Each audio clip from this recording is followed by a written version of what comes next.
Magandang araw, magandang gabi sa kanilang lahat. Ngayon sa araw nito ay ang atin naman pagpatuloy natin ang atin pa rin basic technique doon sa sipa na diretso lang, frontal kick.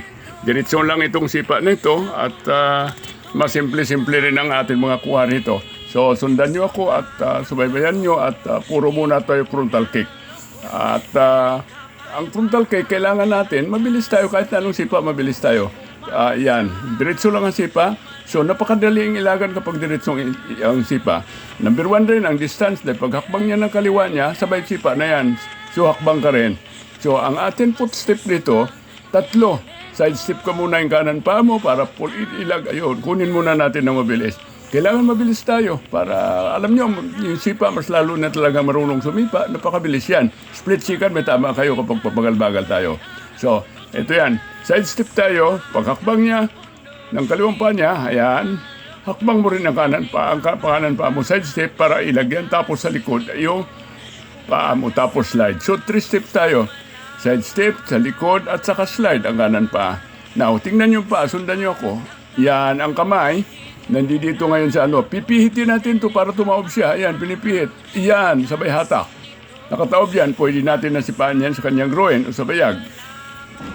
Yun, so, napakasimpleng techniques lang ito. No, so madali nyo ako masundan nito. Yan, side step. Tingnan nyo, side step.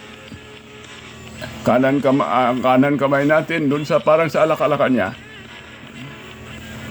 Yun, ganyan. No? Sabay-sabay sabay pihit ng kanyang. Yun, pag pinihit mo yan, tataob siya. Pag hatak mo yan, pihit sabay hatak. Ayan, ganun posisyon niya. So open ang groin niya, pwede na natin sipain.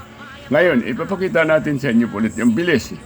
Yan, kailangan mabilis tayo sapagkat ang ating kalaban dito pag sipa pinag-usapan ay marunong sumipa yan. Kaya mabilis yan. Sana nakuha nyo yung aking turo sa araw na ito.